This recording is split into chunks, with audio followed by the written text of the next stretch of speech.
ప్రపంచ కార్మికులారా ఏకం కండి, పోరాడితే పోయేదేం లేదు, బానిస సంఖ్యలు తప్ప అన్నప్పుడు ఎప్పుడో అన్నారు. ఇంకా సుతా గట్లనే నడుస్తుందబ్బా. చేసిన పనికి తగ్గ జీతం రావాలే, కార్మికులకు కష్టజీవులకు మంచి రోజులు రావాలని కోరుకుంటా అందరికీ మేడే శుభాకాంక్షలు. ఉగ్రవాదులను ఏసేస్తామన్న మంత్రి, పాక్ ఆర్మీ రక్షణలు ఉన్నాడు కంత్రి.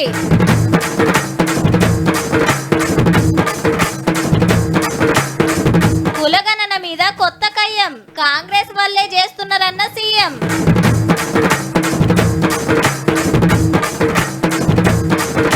రాలేదట సామాజిక తెలంగాణ, కవిత మేడం మాట్లాడింది శానా.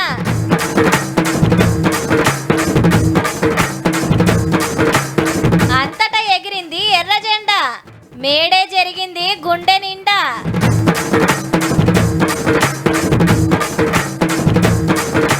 బూదవ్వకు బువ్వ పెట్టని బిడ్డే, ఎవ్వల నిలిచే ముచ్చట్నే లేదు. ఏడుండి దాచుకున్న బరాబర్ గుంజుకొస్తాం, శిక్షలేసి తీర్తాం అని సెంటర్ పోలీస్ మంత్రి అమిత్ షా సారు గట్టి వార్నింగ్ ఇచ్చిండు టెర్రరిస్టులకు.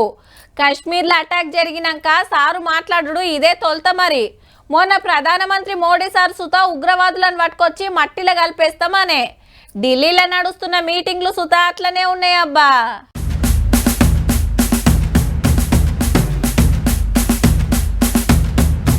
గుజరాత్ రాష్ట్రంలో అజిరా పోర్టులో ఐఎన్ఎస్ సూరత్ యుద్ధ నౌకను రెడీగా పెట్టిండ్రు.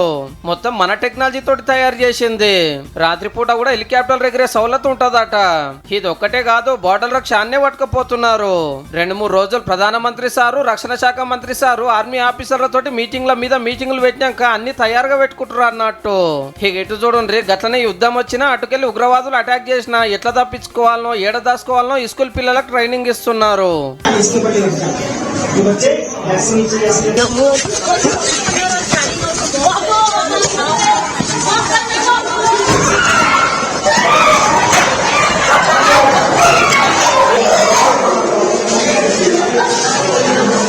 ఏ టెర్రరిస్టులతోటి మాకేం లింక్ లేదన్న పాకిస్తాన్ సర్కారు హఫీజ్ సయీద్ కు ఫుల్ సెక్యూరిటీ పెంచింది. మున్పు కంటే 4 వాళ్ళట. మనోడు లాహోర్ సిటీలో బిందాస్ ఉన్నాడట. ఇంటి చుట్టూరు ఆర్మీ జవాన్లు, ఐఎస్ఐ టెర్రరిస్టులు. ఏడుకెళ్ళి ఎవడొస్తున్నాడో కనిపెడతానికి గాలిలో తిరిగే డ్రోన్ కెమెరాలు, 4 రస్తాల పూట 4 కిలోమీటర్ల దాకా సీక్రెట్ కెమెరాలు, చీమ చిటుక్కుమన్నా దోమలు అటుకుమన్నా దొరకబట్టి అంత సెక్యూరిటీ పెట్టిరట. ఇంతకీ మూతవారి ఎవరంటే లంగ పనులకు పేరు పోయిన లష్కరే తోయిబా పెబ్బా. మొన్న కాశ్మీర్ మనోళ్ళని చంపిన బడవగాళ్లకు గురువు లెక్క. భారతదేశం పేరు చెప్తేనే బగ్గున మండుతాడు. ఉద్దర ఉపన్యాసాలతోటి పొరగాలని జడగొట్టి మన మీద కుసగొలుతాడు వీడు. అప్పట్లో కసబ్ను పంపింది కూడా ఈ మొత్తవారేనట. గసొంటి సక్కనోడు మా దేశంలో లేడు అనుకుంటేనే గిట్లా దాచిపెట్టి సెక్యూరిటీ ఇస్తున్నారంటే చూడండిగా. ये नरेंद्र मोदी सरकार है, किसी को बख्शा नहीं जाएगा। आतंकवाद को मूल समेत उखाड़ने का हमारा संकल्प है और वो सिद्ध होकर रहे। ఏ పార్ట్ అన్న తీసుకొని రబ్బా, తగ్గఫర్ ఉంటది. ఒకళ్ళు చేసిన పని ఇంకోళ్ళు అసలే మెచ్చరు. రైట్ అంటే రాంగ్ అంటారు, తప్పంటే ఒప్పంటారు. అందులో ఏదో టెంకులాడి కీసులాడుడే ఉంటది. అయితే సెంటర్లో బీజేపీ గవర్నమెంట్ ఒకటి డిసైడ్ చేస్తే దాని మీద ప్రతిపక్షం కాంగ్రెస్ పార్టీ జోరుగా సంబురాలు చేసుకుంటాంది. గమ్మత్ అనిపిస్తుందిలే. గా లెక్కేందో చూడుండ్రి మళ్ళా.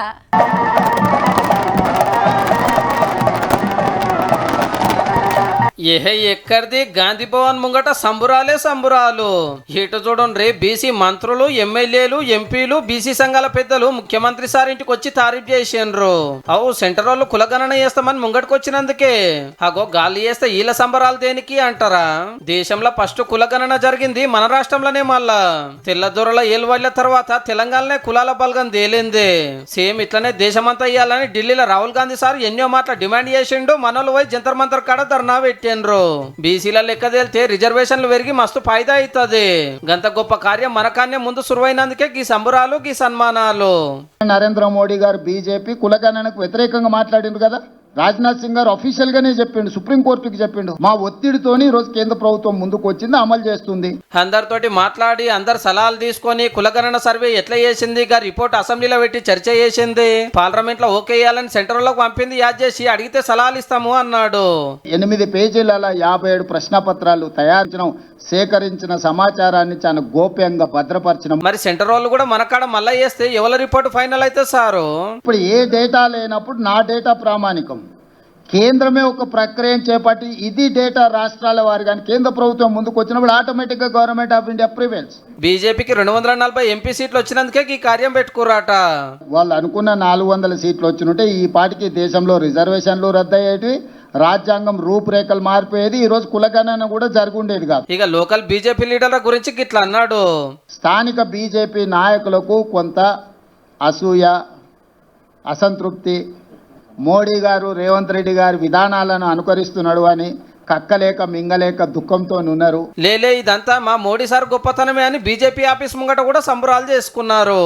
శాస్త్రీయమైనటువంటి పద్ధతిలో మేము చేయబోయేటువంటి కులగణన ఉంటే తప్ప మీలాగా మరి కులగణన ఒకసారి పబ్లిష్ చేసి మళ్ళీ రూపాయలు ఉంటే మళ్ళీ 2 రోజులు సమయం ఇచ్చి ఒక తంతులాగా తెలంగాణలో కులగణన జరిగిందే తప్ప. ఎవల మాట ఎట్లున్నా దేశమంతా కులగణన వేయాలి, బీసీలకు రిజర్వేషన్లు పెంచాలనే డిమాండ్ ఇన్నేళ్లకు ముంగట పడుతున్నందుకు సంబరపడవలసిన ముచ్చట్నే.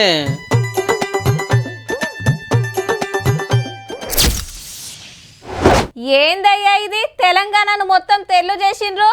అరే నేను ఉన్నప్పుడు ఎంత మంచిగుండే, ఎవరికన్నా ఏ తిప్పలన్నా రానిచ్చిన్నా కడుపులో పెట్టుకొని చూసుకున్నా. ఎన్ని పథకాలు పెట్టినా ఎన్ని పనులు చేసినా గంత కష్టపడ్డం కాబట్టికే తెలంగాణ 1 నెంబర్ రాష్ట్రమైంది దేశంలో అని కేసీఆర్ సారు మొన్ననే ఖతర్నాక్ స్పీచ్ ఇస్తే అక్కేంది మళ్ళా గిట్లంటాంది.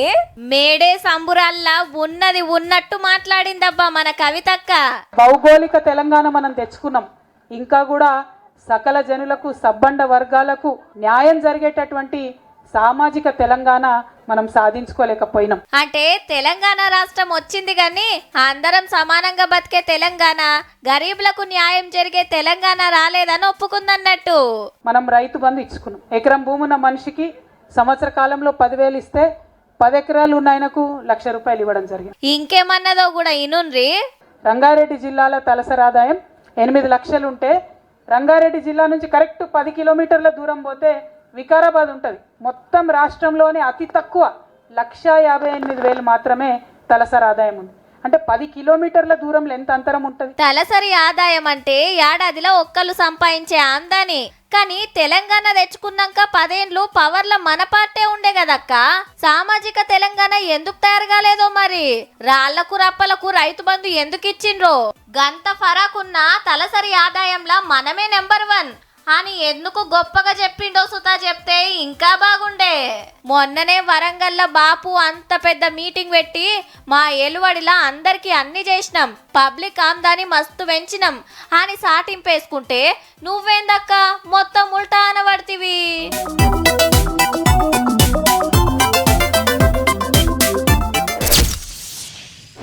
చల్లగా ఏసీలు ఫ్యాన్ల కింద కూర్చొని జాబులు చేసేటోళ్ళో దిక్కు, కండలు కరిగిచ్చి చెమటలు తీసే కార్మికులు ఇంకో దిక్కు. వాళ్ళు లేనిదే ఏ పని ముంగట పడదు. పొలంలో నాగలి పట్టే రైతన్న కాంచెల్లి జాడు పట్టి రోడ్లు ఉడిచే సఫాయన్న దాకా అందరూ కార్మికులే, కాయ కష్టం చేస్తోళ్ళే. ఇంత తిప్పలు పడ్డా తిండికి బట్టకి కష్టమే ఉంటుంది. వాళ్ళ కష్టాన్ని యాద్ చేసి హక్కులను గుర్తు చేసే ప్రపంచ కార్మికుల దినోత్సవం ఇవాళ. ఎట్లెట్లా జరిగిందో అరుచుకుందాం పాన్రి.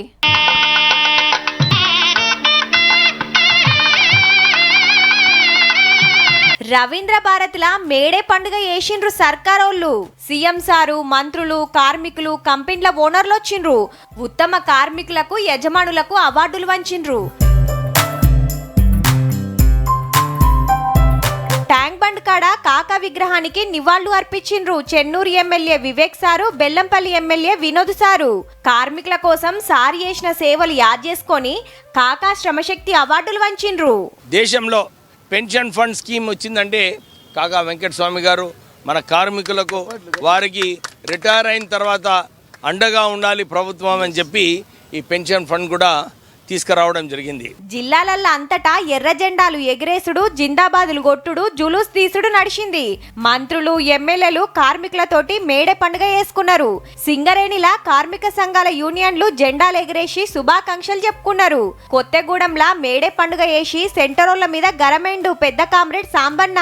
పారిశ్రామిక వేత్తలకు వాళ్ళు ఊడిగం చేసే పద్ధతుల్లో ఆ చట్టాలు రద్దు చేసి ఇప్పుడు శుభాకాంక్షలు చెబుతున్నారు. అంటే సంపి సానుభూతి తెలియజేసినట్టుగా. కొమ్రంభీం జిల్లా కౌటాలలా మేడేను ఊరి పండుగ లెక్కనే వేసుకున్నారు అంతా. 57 ఏండ్ల కింద ఈ రోజే ఈ ఊరు పుట్టిందట. టైంకు జీతాలు ఇయ్యాలే, ఏడాదికోపారి జీతాలు పెంచాలే, ప్రమాద బీమాలు ఉండాలని డిమాండ్ చేసిండ్రంతా. మల్లోపారి కార్మికులందరికీ మేడే శుభాకాంక్షలు.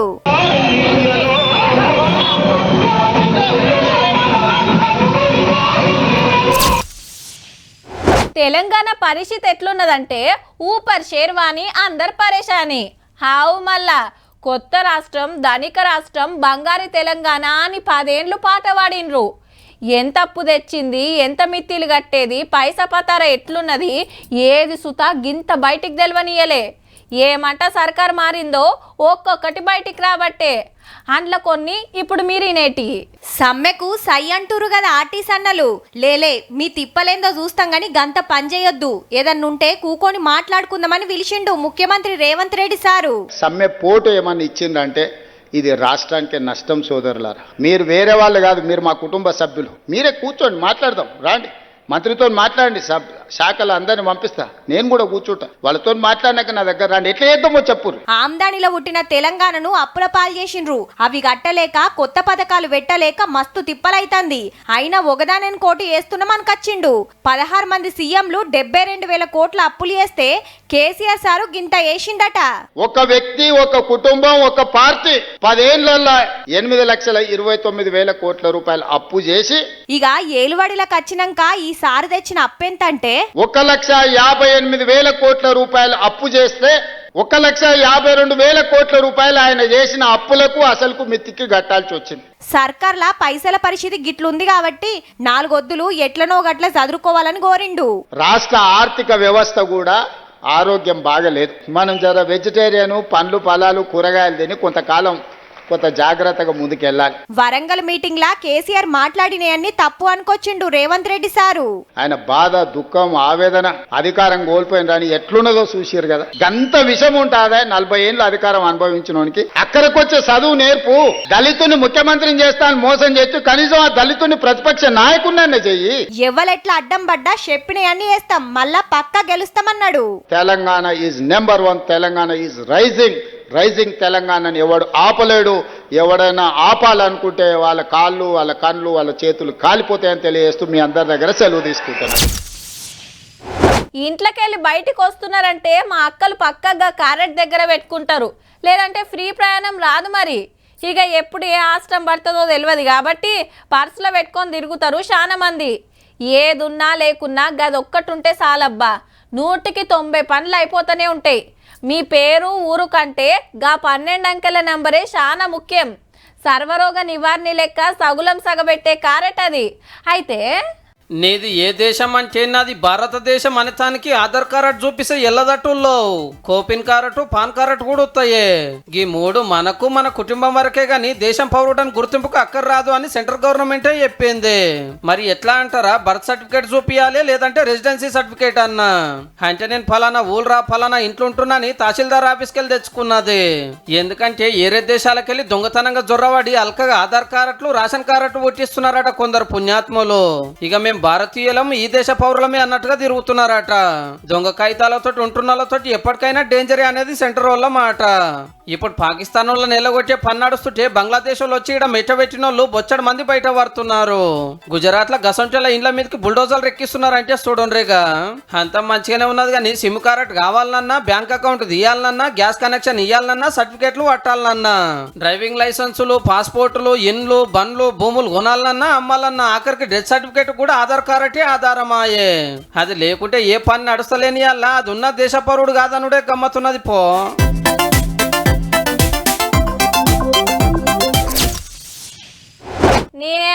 గీదానికి ఓపెనర్ కావాలన్నారా? చిటికెనేలతో మూత తీసేస్తా. హలో, ఏమనుకుంటున్నావు? మొన్నటి దావత్లా నాతో పోటీ పడుడు ఎవరితోటన్నా అయిందా? వీడేంద్ర నాయన ఒక్క గిలాసకే లేచి వెళ్ళిపోయిండు. 5 గిలాసాలు ముంగట పెడతా, 10 నిమిషాలు టైం ఇస్తా, ఎన్ని కథం చేస్తావో చూద్దామా? ఇగో గీసొంటి పరాష్కలే చేస్తుంటారు కొందరు. గసంటోళ్ళంతా గీ వార్త చూడుండ్రి జర్రా. ఎంత పని చేస్తేవి తమ్మి. కర్ణాటకలో 4 దోస్తులు సిట్టింగ్ లా కూకున్నారు. నేను ఆఫ్ తాగుతాను ఒకడు, నేను ఫుల్ గుంజుతాను ఒకడు. నేను 5 బాటలు లేపుతారా చెడతా అన్నాడట మనోడు. అది కూడా సుక్క నీళ్లు కలపకుంటా. చెల్ దమ్ముంటే దాగురా 10,000 ఇస్తామని దోసుగాలు ఇంకింత తెగేసిర్రు. ఏమున్నది 5 ఫుల్ బాటలు తెచ్చి కచ్చగొట్టిండట రప్ప రప్ప. గిలాసాలనే పోసిండో లేకుంటే బీర్ లెక్కనే లేవట్టిండో. గుట్ట గుట్ట మింగినాక కడుపు పట్టుకొని కింద పడ్డాడట. ఏమైంద్రా అని దావకానకు తీసుకపోయినా బతకలే. పేరు కార్తీక్, ఏజీ 21 ఏండ్లు. పాపం పెండ్లయి ఏడాది 6 కిందటనే బిడ్డ పుట్టిందట. నీ షెర్తుల మన్నువడ 20 మంది దాగే మందును ఒక్కడే దాగితుంటారా? ఇది తప్పురా అని ఒక్కడన్నా చెప్పొద్దురా. దిక్కుమల్ల ఛాలెంజ్ చేసి పానం తీసిరని 2 సోపతిగాలను అరెస్ట్ చేసిర్రు. ఇంకోటి పరారైందట అదురుకొని. 10,000 రూపాయలు చూసుకుంటే జీవితం బాయే, ఇంటోళ్ళు ఆగమయ్యరే. ఇంకేం షెర్తు దొరకనట్టు తాగుడే దొరికిన అదరా మీకు. అది కూడా 5 ఫుల్లులు నీళ్లు కలపకుండా ఒక్కడే. చూస్తున్నారు కదా, తాకత్కు మించి తాగితే ఏమైతుందో. సిట్టింగ్ల కాడ జర పైలం మరి.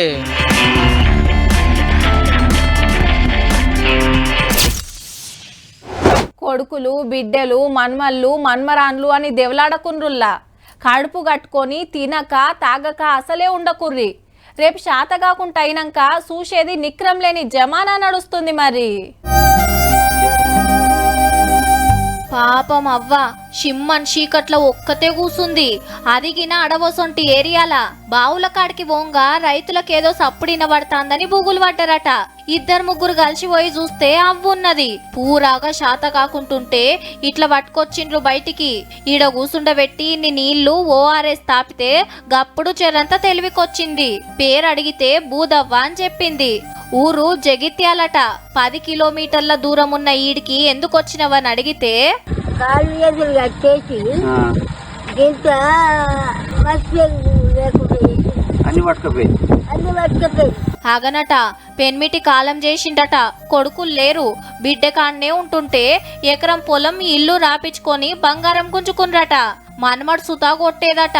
ఆ పోరు పడలేక 4 రోజుల కిందటనే ఇంట్లోకెళ్ళొచ్చిందట పాపం.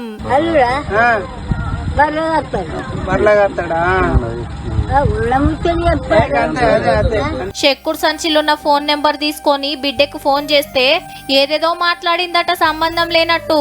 ఏమటే సర్కార్ ఆఫీసర్లకు ఫోన్ కొడితే వచ్చి సఖీ సెంటర్ కు దొలకపోయి మంచి షెడ్డలు అరుచుకుంటాన్రు.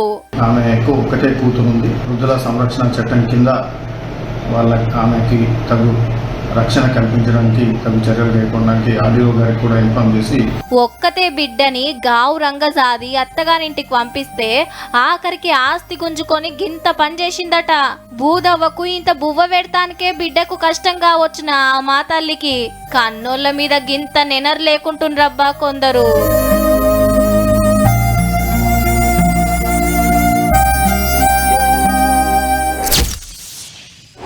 రోని కార్తెలా రోళ్ళు వలుగుతాయి అంటారు. గదేదో ముందే వచ్చినట్టుందబ్బా. ఏం ఎండలు కొడుతున్నాయి, అస్సలు వశపడతలేదు. పొద్దుగాల 7-8 గంటలకే ఎండ సురుకులు చాలవుతున్నాయి. నీళ్లు తాగితే వశపడతలేదు, జ్యూసులు గుంజినా దూపారతలేదు.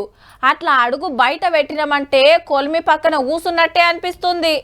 గీసొంటి యాళ్ళ సూరన్న చల్లబడితే ఎట్లుంటది? అంతటా కాకుండా గీడ జరంత రెస్ట్ తీసుకుండబ్బా. పాత ఈడియోలు కాదుల్లో ఇయాల్టియే. తిరుపతి కొండ మీద జంపిందానా. ఎటు ఓరాక భక్తులంతా షెడ్ల కింద నిలబడ్డరు. దర్శనం అయిపోయి బయటికొస్తోళ్ళు తువ్వాళ్ళు నెత్తి మీద వేసుకున్నారు. ఇట్లా పంతుళ్ళు షెట్టిర్లు పట్టుకపోతే ఈ అన్న అట్టముక్క అడ్డం పెట్టుకున్నాడు నెత్తి దడవకుండా. నిన్నటిదాకా కొండ మీద వశపడకుంటుండే ఎండలు ఇయాల ఉన్నట్టుండి వాతావరణం చల్లబడ్డది. ఆన దంచింది.